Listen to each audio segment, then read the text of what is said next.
It's been called a madman's folly and the fairy tale palace of a king. It was a lonely prince's obsession and may have brought about his doom. To step into these halls is to visit a soul touched by insanity or tragic genius. The outrageous, unmistakable Neuschwanstein, next on Great Castles of Europe.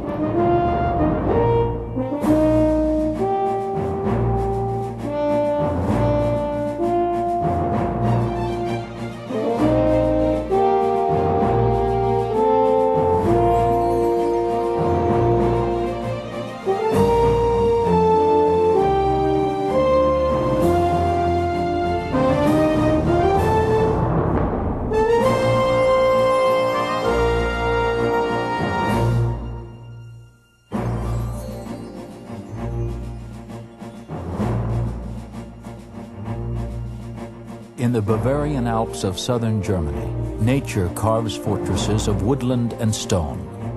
Today, from these alpine crags rises an improbable fantasy, more like ivory than alabaster, more dreamlike than real, an architectural marvel that inspired Walt Disney's Cinderella Castle. But this castle's story ends in sorrow. It is Neuschwanstein, one of the most enigmatic creations ever built by man. Since its construction more than a century ago, it has been despised and praised, declared an eyesore and a wonder. Its history is about the journey that begins once childhood ends, and a Bavarian prince who didn't know the difference. Ludwig II, Bavaria's king from 1864 to 1886. His subjects revered him as their fairy tale king, but history derides him as Mad King Ludwig, a legend or a lunatic. The truth lies somewhere between. The story of Bavaria's controversial king begins above the village of Schwangau, in the castle Hohenschwangau. It's separated from Neuschwanstein by just a few hundred yards, and the painful memories of a childhood spent alone. It was there in 1845 that Ludwig was born to Bavaria's Crown Prince Maximilian and his wife Marie. She was a dedicated alpine climber with little interest in rearing children. He was a biologist who knew a lot about science, but nothing about raising a king. From his earliest days at Hohenschwangau, Ludwig's hungry mind was steeped in romantic fantasy. The castle had been built by the Knights of Schwangau, heroic warriors and minstrels who had all died out by the 16th century. Yet their likenesses and legends rounded out young Ludwig's empty world. His mother sent away playmates of inferior breeding. The young prince grew up alone amid the castle's cool splendor. To Ludwig, its grand apartments seemed stale as prison towers.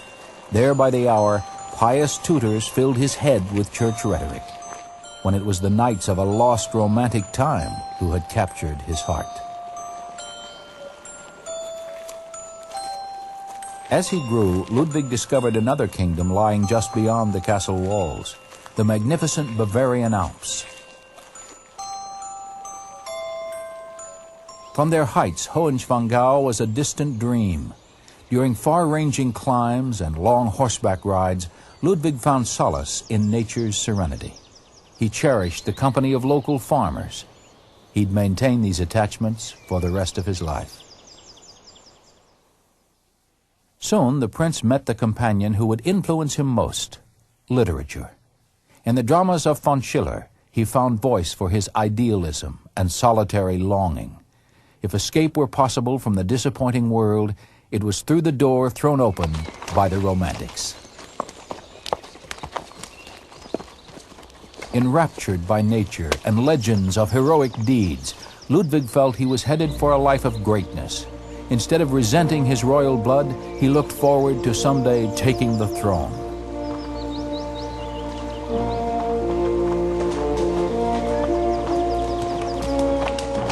By now, the young dreamer had met Richard Wagner and bought all his compositions. A great Wagnerian score would accompany the drama of Ludwig's life. But for the romantic prince, on the eve of a grand crusade, his day came much too soon. On March 10, 1864, Maximilian II died. Ludwig was thrust onto the throne. He knew nothing about the world and less about politics. Yet more than anyone, he understood the sacredness of his position, his legacy to uphold. He would offer his people a hero. But the government only wanted a figurehead, a king in name alone. With deep resentment, the king returned to Hohenschwangau. There he received heads of state, including Otto von Bismarck, whose career would launch the fortunes of Germany. His celebrity won Ludwig a passel of female admirers. Some were said to fall in love with the king at first sight. He became engaged to a young Bavarian princess. Fondly, he nicknamed her Elsa, after the heroine of Wagner's opera, Lohengrin. Commemorative coins were ordered and a wedding coach for two. But Ludwig backed out. He was rarely seen in women's company again. Failed in politics and now romance, a challenge lay before the chastened king, to reawaken his power to dream. With his great family fortune, he began a castle of dreams on a plateau where two ancient citadels overlooked his ancestral home. 450 tons of cement, 465 tons of Salzburg marble, 500,000 bricks. It would take an army of men 17 years, starting in 1869. Even before it was complete, it was clear this would be no castle at all. It would be a fabulous monument to Romanticism and a shrine for Ludwig's hero, a man the king called king, Richard Wagner.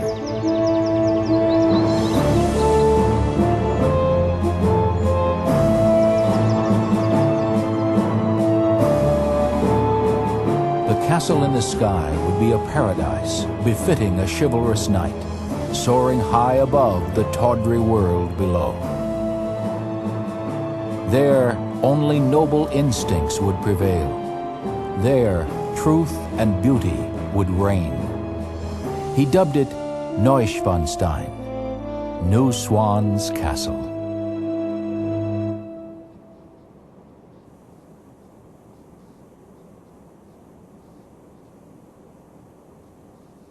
More than 60 feet long, its magnificent throne room was a rebuke to Ludwig's detractors in Parliament. 50 feet overhead, its ceiling is a star-filled heaven, while between heaven and earth floats this gold-plated chandelier. It's cast in the shape of a royal crown. This crown was very heavy indeed, loaded with 96 candles and lowered with a winch. It weighs nearly a ton. God appoints kings, is this great hall's meaning. Kings intercede between heaven and earth. Ludwig longed for a return to an absolute monarchy. But significantly, the throne, which would have been placed here, is missing. Christ and his apostles seem to look on in holy judgment.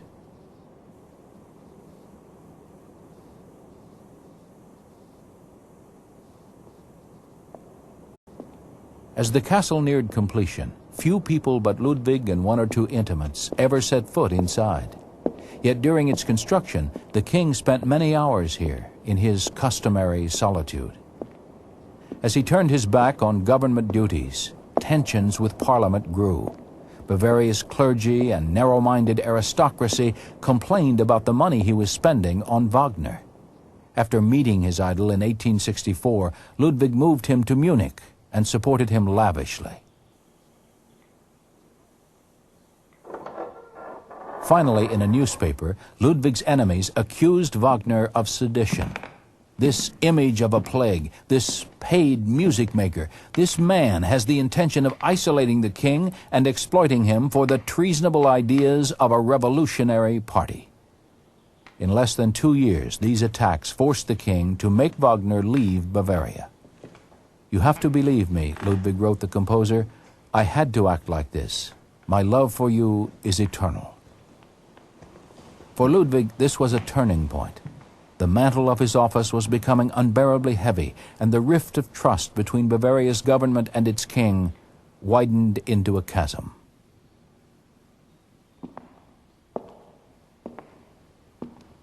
In Neuschwanstein's Singers' Hall, Ludwig made good on his pledge to Wagner. Designed for operas that would never break its stillness, the hall is decorated with scenes from the legend of Parsifal, the epic poem of knighthood that inspired Wagner's greatest opera. Theater painters created this artwork following Ludwig's specifications.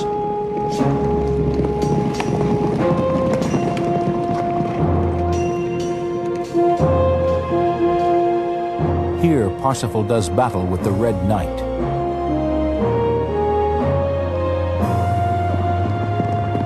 King Ludwig might have identified with the romantic hero's ordeal. His enemies weren't through with him yet. Echoed also in the Singers' Hall is the swan motif, important both to the Parsifal legend and to the king. Swan Lake lay outside his childhood home. By naming his lofty retreat Neuschwanstein, Ludwig meant to give it the qualities the swan possessed in German mythology.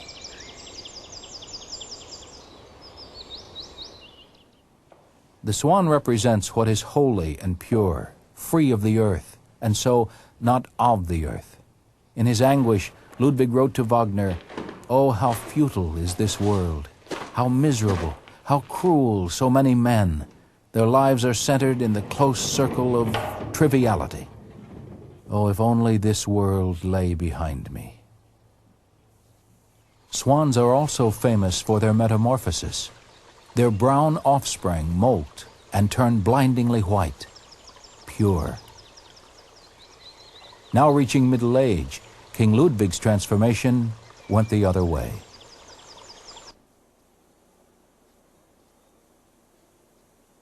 Artwork in the king's living room picks up where the Parsifal legend leaves off. In Wagner's opera Lohengrin, Parsifal asks his son to defend Elsa of Brabant. All behold the miracle of the Holy Grail, visible only to those who are pure in spirit.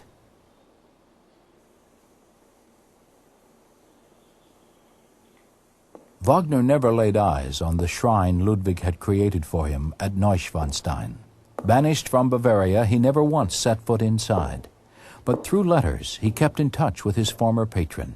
To a friend he wrote, "The king is unfortunately so noble and brilliant, so magnificent and soulful, that I fear his life must vanish like a fleeting stream in this coarse world." Wagner might have feared for the young king's mind had he seen this. Between the living room and the study, Ludwig built a cave, another scene from another of the master's operas, this from Tannhauser, about a German minstrel and crusader. Now, even Ludwig's beloved subjects referred to him as the fairy tale king. Obesity had begun to corrupt his good looks. He grew addicted to drugs prescribed by doctors for chronic insomnia and excruciating toothaches. His weight kept him from riding and hiking. He withdrew from friends, the local farmers, and worse, his beloved Alps.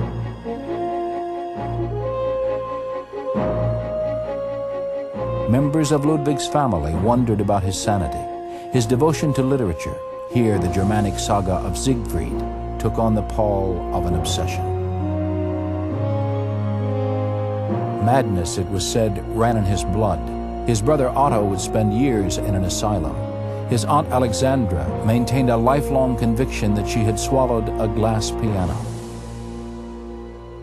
Ludwig's eccentricities breathed life into the rumors. Sleigh rides under the cover of night were the king's response to his increasingly painful shyness. At Neuschwanstein, the king retreated to a box inside a box, his fantastically elaborate bedroom. There he regularly slept away the day, rising only when the moon was high to haunt the fantastic halls no one else could see. As early as the 1870s, the royal family had seen enough. They began measures to have Ludwig declared insane. The king, they reasoned, was no longer fit to wear the crown of Bavaria, figurehead or not. Their real concerns were less patriotic. The titanic amounts of money Ludwig spent came out of their family coffers. With indulgences like this sumptuous chapel, festooned with pictures of France's Louis XIV, Ludwig was running through their entire fortune. In a single generation, he would fritter away what 800 years of royalty had amassed.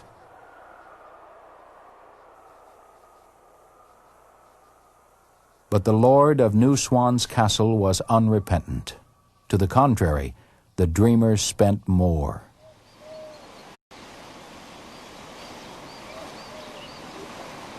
By 1879, Ludwig completed the Palace Linderhof, intended as another memorial to Louis XIV of France. Called a white Rococo confection, Linderhof might have startled residents of the French palace Trianon. It was an exact copy, set just 50 miles from Neuschwanstein. On a covert mission to France, the fairy tale king had copied the design. The Linderhof was only the second of 3 sumptuous residences Ludwig was building, and at his death, architects were drawing plans for more. For the royal romantic, Linderhof was a celestial retreat where he could cultivate his new obsession. This one would introduce scandal to the grievances mounting against Ludwig. Male lovers. This is the Munich actor Josef Kainz. He accompanied King Ludwig on vacations to Switzerland and met him for trysts at the Linderhof. There, the two would indulge in opium while enjoying the geometric intricacies of this Moorish kiosk. Ludwig had it transplanted intact from a park in Bohemia.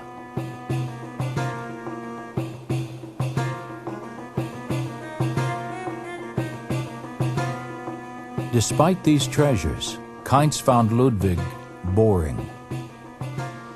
After 2 years, he left. But perhaps the young actor had grown frightened, for also at Linderhof is the striking and disturbing Venus Grotto. It is a cave set deep into the earth. To the uninitiated, it probably looked like the mouth of Hades. It was here Ludwig's love of drama finally drove him underground. Once again, stage decorators collaborated with architects to recreate the fantastic. In this case, a stage design for Wagner's Tannhäuser, as performed by the Munich Opera. Behind the gaudy facades, one machine made waves, another manufactured rainbows. Both were powered by the first electric plant to reach Bavaria. But the place is devoid of romance, a garish, subterranean tomb. After feeding swans brought to him from the castle's outdoor ponds, Ludwig would climb into the boat, which is shaped like a seashell.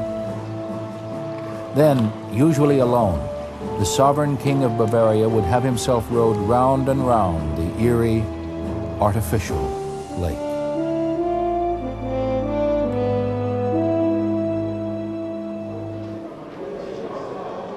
By 1886, the king's detractors, his royal family, and government ministers had found their common purpose. Together, they manufactured evidence of the king's insanity, including entries in his diary that later proved to be forgeries.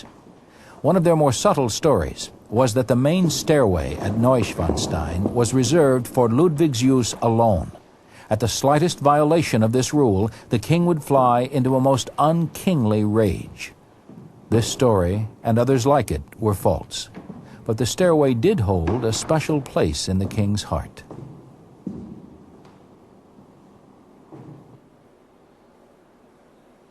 At the top of the Salzburg marble steps floats a glittering, star-filled sky.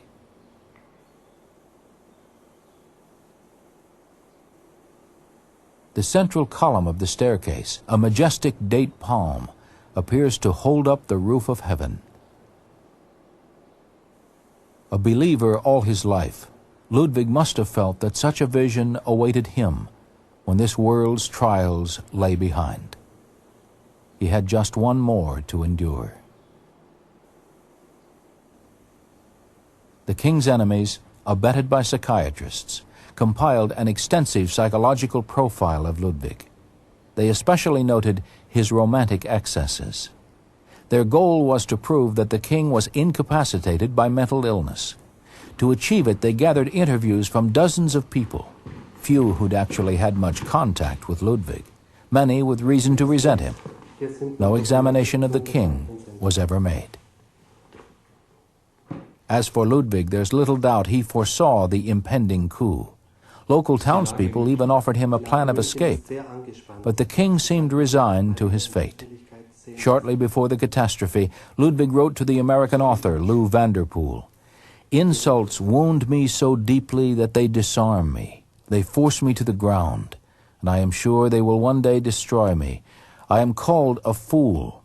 Will God call me a fool when I am summoned before him?"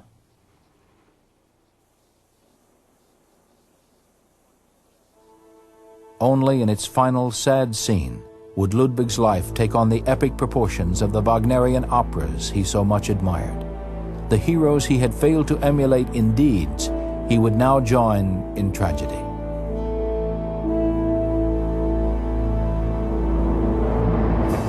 June 10th. At 4 in the morning, a government commission seized the king at Neuschwanstein and sped him away to a prison at Burg Castle. They paused only to change horses. On the evening of June 12th, he went for a walk with his physician, Dr. von Guden, around Starnberg Lake. Earlier in the day, the doctor had remarked that the king seemed obedient, even willing to undergo treatment that would cure him. Mysteriously, as the two set out, von Guden dismissed the guards assigned to accompany them. His reasons for doing so are still the subject of heated speculation.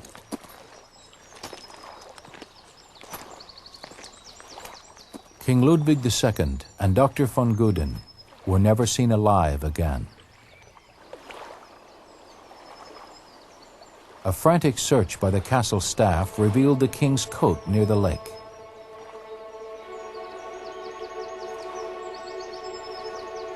Several hours later, the search party turned up his hat.